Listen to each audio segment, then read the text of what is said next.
وہ کئی دہائیاں پہلے جنگ کے 3 سال بعد اسی بلڈنگ میں آیا تھا اور اسی دن ایک قتل بھی ہوا تھا۔ اب جب اس کا راز کھل گیا ہے تو رائے سچ بتاتا ہے کہ وہ ایک انٹیلیجنس ایجنسی کے لیے کام کر رہا تھا جو نازی مجرموں کو پکڑنے کا کام کرتی تھی۔ سال 1948 میں وہ برلن آیا تھا تاکہ ایک طاقتور نازی مارٹن گائیگر کو گرفتار کرے۔ فلیش بیک میں دکھایا جاتا ہے کہ ایک نوجوان برطانوی سپاہی رائے اور ایک جرمن ہانس ٹاب مجرم کے گھر پہنچتے ہیں جو وہی کمرہ ہے جس میں وہ موجودہ وقت میں ہے۔ ایک آدمی نے دروازہ کھولا اور دعویٰ کیا کہ گائیگر اس وقت موجود نہیں ہے، لیکن ایجنٹس رکنے پر اصرار کرتے ہیں تو وہ آدمی کافی بنانے کے لیے کچن چلا جاتا ہے، لیکن وہ اصل میں خود گائیگر تھا۔ اس نے چاقو اٹھایا اور ہانس کی گردن پر رکھ دیا۔ اس پر رائے کو اپنا ہتھیار نیچے رکھنا پڑا اور گائیگر نے کسی طرح اسے اٹھا لیا۔ پھر جھگڑے میں برطانوی سپاہی رائے مارا گیا جبکہ ہانس زندہ بچ گیا۔ یہاں رائے آخرکار اقرار کرتا ہے کہ اس کا اصل نام ہانس ہے، جو برطانوی سپاہی کا جرمن ٹرانسلیٹر تھا۔ وہ اس دن کو یاد کرتا ہے جب برطانوی سپاہی مارا گیا اور وہ خود بمشکل موت سے بچ نکلا۔ سپاہی کا چہرہ بری طرح بگڑ گیا تھا تو ہانس نے موقع کا فائدہ اٹھا کر اس کی پہچان اپنا لی۔ لوگ پہلے ہی سمجھتے تھے کہ ان دونوں کے چہرے ملتے جلتے ہیں۔ اسی دن سے وہ رائے کوٹنے بن گیا اور برطانوی شہری کی حیثیت اختیار کر لی۔ انگریزی پر عبور ہونے کی وجہ سے کسی نے اس کی نئی پہچان پر شک نہیں کیا۔ وہ لندن چلا گیا اور جرمنی کی جنگی دہشتوں سے دور ایک انگریز کی طرح زندگی گزارنے لگا۔ اس کی باتیں سن کر اسٹیفن سوچتا ہے کہ وہ ایک برا آدمی ہے اور اپنی نانی کو خبردار کرتا ہے کہ اس سے دور رہے، لیکن بیٹی رائے کا ساتھ دیتی ہے اور اسٹیفن سے کہتی ہے کہ اب سے ان کے معاملوں میں دخل نہ دے۔ اسٹیفن کے کمرے سے جانے کے بعد بیٹی رائے کی حمایت کرتے ہوئے کہتی ہے کہ جب وہ اس کے ساتھ ہوتا ہے تو اسے لگتا ہے کہ وہ اکیلی نہیں ہے۔ جب وہ گھر واپس آتے ہیں تو بیٹی ونسنٹ کو فون کرنے کا کہتی ہے۔ وہ فیصلہ کرتی ہے کہ اپنی ساری رقم رائے کے ساتھ جوائنٹ اکاؤنٹ میں ٹرانسفر کرے۔ بعد میں رائے ونسنٹ سے ملتا ہے، لیکن ونسنٹ مشورہ دیتا ہے کہ رائے کو بیٹی کے علاج کے لیے کچھ رقم اس کے پاس چھوڑ دینی چاہیے۔ لالچی رائے اس بات کو نظر انداز کر دیتا ہے کیونکہ وہ بیٹی کے 3 ملین کا ایک ایک پیسہ ہتھیانے پر تلا ہوا ہے۔ کچھ دن بعد ونسنٹ بیٹی کے گھر آتا ہے۔ وہ اس کی اور رائے کی مدد کرتا ہے تاکہ وہ اپنے الگ الگ اثاثے جوائنٹ اکاؤنٹ میں شامل کرنے کا پیپر ورک مکمل کر سکیں۔ پھر وہ انہیں رقم ٹرانسفر کرنے کے لیے الگ الگ کی پیڈ دیتا ہے، لیکن پھر بیٹی سوچتی ہے کہ کیا اسے اپنی طبی حالت کی وجہ سے اپنے لیے کچھ رقم رکھنی چاہیے۔ یہ دیکھ کر رائے اسے قائل کرتا ہے اور دکھاوے کے طور پر اپنی ساری دولت جوائنٹ اکاؤنٹ میں ٹرانسفر کر دیتا ہے، اور بیٹی بھی ایسا ہی کرتی ہے۔ دونوں اکاؤنٹ کے لیے پاسورڈ رکھتے ہیں۔ بیٹی دیوار پر لگی پھولوں کی تصویر دکھاتی ہے تو وہ 6 حرفی لفظ لیلیز کو پاسورڈ بنا لیتے ہیں۔ سب کچھ طے ہونے کے بعد رائے ڈرامہ کرتا ہے کہ اسے اپنے بیٹے رابرٹ کی کال آئی ہے جو لندن آ رہا ہے اور ملنا چاہتا ہے۔ وہ کہتا ہے کہ وہ وہاں جانے کی زحمت نہیں کرے گا، لیکن بیٹی اسے اپنے بیٹے سے ملنے کا حوصلہ دیتی ہے۔ اس کی بات مان کر رائے اپنا بیگ پیک کرتا ہے اور دعویٰ کرتا ہے کہ وہ رات بھر کے لیے جا رہا ہے، ساتھ ہی اپنا کی پیڈ بھی بیگ میں رکھ لیتا ہے۔ جانے سے پہلے بیٹی اس سے کہتی ہے کہ پانی پی لے تاکہ ہائیڈریٹڈ رہے، کیونکہ سفر تھکا دینے والا ہو سکتا ہے۔ اس پر رائے کچن کی طرف جاتا ہے اور بیٹی تجسس سے اس کے بیگ کی طرف دیکھتی ہے۔ ریلوے اسٹیشن پر رائے ڈرامہ کرتا ہے اور کہتا ہے کہ کاش اسے جانا نہ پڑتا اور وہ شام بیٹی کے ساتھ گزار سکتا، مگر بیٹی اسے اپنے بیٹے سے ملنے کی ترغیب دیتی ہے۔ کچھ لمحوں بعد ٹرین آ جاتی ہے اور وہ اسے گرم جوشی سے رخصت کرتی ہے۔ اس کے بعد ایک ہوٹل کا کمرہ دکھایا جاتا ہے جہاں رائے آرام سے بیٹھا شراب پی رہا ہوتا ہے۔ نشے کی حالت میں وہ اپنے بیگ میں کی پیڈ تلاش کرتا ہے، لیکن حیران رہ جاتا ہے کہ وہ غائب ہے۔ وہ فوراً بینک کی کسٹمر سروس سے رابطہ کرتا ہے، لیکن وہ بغیر کی پیڈ کے اس کی کوئی مدد نہیں کر پاتے۔ پھر وہ ان سے پوچھتا ہے کہ کیا نیا کی پیڈ کوریئر کے ذریعے بھیجا جا سکتا ہے۔ جواب ملتا ہے کہ یہ ممکن ہے، مگر اس میں کچھ دن لگیں گے، جس سے وہ سخت پریشان ہو جاتا ہے۔ اور کوئی چارہ نہ ہونے پر رائے واپس بیٹی کے گھر آتا ہے، مگر اسے گھر بالکل خالی ملتا ہے۔ تبھی اچانک وہ بیٹی کو دیکھتا ہے جس کے ہاتھ میں کی پیڈ ہوتا ہے۔ رائے فوراً ایک بہانہ بناتا ہے کہ اس کے بیٹے کی فلائٹ لیٹ ہو گئی ہے۔ جواب میں بیٹی ظاہر کرتی ہے کہ جب رائے جھوٹ بولے گا وہ جوائنٹ اکاؤنٹ سے 50,000 پاؤنڈ اپنے ذاتی اکاؤنٹ میں ٹرانسفر کرے گی۔ وہ رائے کے کئی جھوٹ پکڑ لیتی ہے، جن میں یہ بھی شامل ہے کہ وہ اچانک اس کے گھر صرف اسے ملنے آیا تھا۔ اس پر وہ فوراً 1 منٹ کے اندر 2 لاکھ پاؤنڈ اپنے اکاؤنٹ میں ٹرانسفر کر لیتی ہے۔ گھبرا کر رائے آخرکار بیٹی سے پوچھتا ہے کہ وہ اصل میں کون ہے۔ اس پر وہ دیوار پر لگی للی کے پھول کی تصویر کی طرف اشارہ کرتی ہے جو اس کی اصل پہچان ہے۔ فلیش بیک میں دکھایا جاتا ہے کہ بیٹی دراصل برلن کی ایک نوجوان لڑکی تھی اور اس کا اصل نام للی ہے۔ رائے جس کا اصلی نام ہانس تھا للی کو انگریزی پڑھایا کرتا تھا اور یہ ظاہر ہوتا ہے کہ للی اس سے بے حد محبت کرتی تھی۔ ایک دن جب وہ للی کا انتظار کر رہا ہوتا ہے، ہانس کو ایک کمرے سے میوزک کی آواز آتی ہے۔ وہ دیکھتا ہے کہ للی کی 3 خوبصورت بہنیں ڈانس کر رہی ہیں۔ ان میں سے ایک بہن اسے اپنے ساتھ ڈانس کرنے کو کہتی ہے جسے وہ قبول کر لیتا ہے، لیکن ہانس دراصل ایک بد کردار آدمی نکلتا ہے اور وہ جلد ہی اس کی بہن کے ساتھ بدتمیزی کرنے لگتا ہے۔ جب وہ لڑکی پیچھے ہٹنے لگتی ہے تو وہ اس کا خوبصورت لباس بھی پھاڑ دیتا ہے۔ اس واقعے کے بعد وہ اس کمرے میں داخل ہوتا ہے جہاں للی اس کا انتظار کر رہی ہوتی ہے۔ غصے میں وہ اپنی بے عزتی کا بدلہ لینے کے لیے اس پر زبردستی کرتا ہے۔ جب ہانس نیچے جاتا ہے تو وہ تینوں بہنوں کو اپنے باپ کے ساتھ کھڑے دیکھتا ہے۔ انہیں یہ معلوم نہیں ہوتا کہ للی کے ساتھ کیا ہوا ہے، لیکن ان کا باپ ڈانس والے واقعے پر ہانس کو ڈانٹتا ہے۔ ہانس جھوٹ بولتا ہے کہ وہ خود ہی اس کے قریب آنے کی کوشش کر رہی تھی، مگر پھر بھی اسے گھر سے نکال دیا جاتا ہے۔ نتیجتاً ذلیل ہوا لڑکا بعد میں بدلہ لیتے ہوئے اس خاندان کو برطانوی فوجیوں سے تعلقات رکھنے کے الزام میں بدنام کرتا ہے۔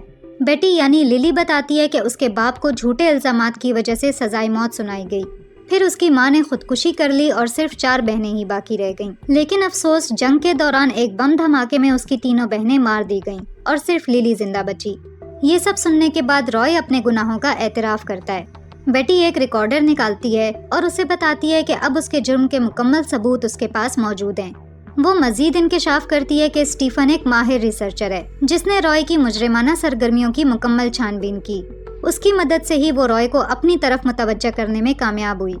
رائے حیران رہ جاتا ہے، لیکن وہ دعویٰ کرتا ہے کہ اس کے پاس اب بھی یہ ثبوت نہیں ہے کہ وہ ہانس ٹاب ہے۔ جواب میں بیٹی اسے اس دن کی یاد دلاتی ہے جب وہ برلن سے اپنے زخمی ہاتھ کے ساتھ ہوٹل لوٹی تھی۔ یہاں انکشاف ہوتا ہے کہ جس گھر میں بیٹی گئی تھی وہ دراصل اس کا پرانا خاندانی گھر تھا۔ اب وہ گھر ایک یتیم خانے میں بدل دیا گیا تھا۔ جب بیٹی اپنے پرانے کمرے میں داخل ہوئی تو اس نے فرش میں موجود ایک خفیہ خانہ کھولا، مگر ایسا کرتے وقت اس کا ہاتھ غلطی سے وہاں نکلے کیلوں پر جا لگا۔ اس خانے کے اندر اس نے ایک لاکٹ چھپا رکھا تھا جس میں رائے کے پرانے بال موجود تھے۔ بیٹی کو پورا یقین تھا کہ یہ اس کی اصل شناخت ثابت کرنے کے لیے کافی ہوگا۔ اس کے ساتھ ساتھ اس نے یہ بھی بتایا کہ ونسنٹ دراصل اس کی ہی ٹیم کا حصہ ہے۔ اصل میں اسٹیفن نے ونسنٹ کو گھیر لیا تھا اور دھمکی دی کہ اگر اس نے ساتھ نہ دیا تو وہ اس کے سارے دھوکے حکام کو بتا دے گا، اس لیے ونسنٹ کے پاس ان کی مدد کرنے کے سوا کوئی راستہ نہیں بچا۔ تب بیٹی یہ بھی بتاتی ہے کہ اسٹیفن دراصل اس کا پوتا نہیں ہے۔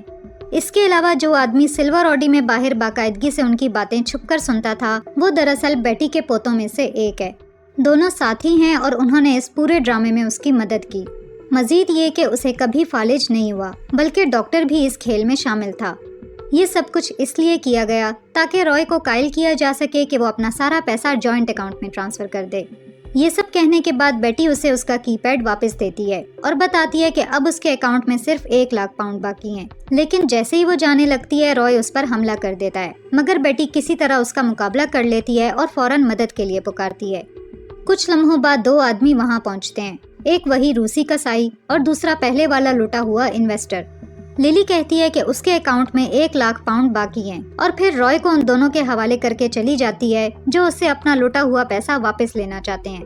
جب بیٹی گھر سے باہر نکلتی ہے تو وہ اندر سے رائے کی دردناک چیخیں سنتی ہے۔ اگلے سین میں ہاسپٹل دکھایا جاتا ہے جہاں رائے کو مکمل طور پر مفلوج حالت میں دکھایا جاتا ہے۔ ونسنٹ اس سے ملنے آتا ہے اور اسے ایک ڈرنک پیش کرتا ہے جسے رائے نہ چاہتے ہوئے بھی پی لیتا ہے۔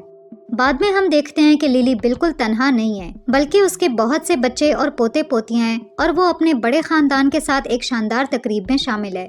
اب وہ اپنے خاندان کے ساتھ ہمیشہ خوش رہ سکتی ہے اور یہیں پر مووی ختم ہو جاتی ہے۔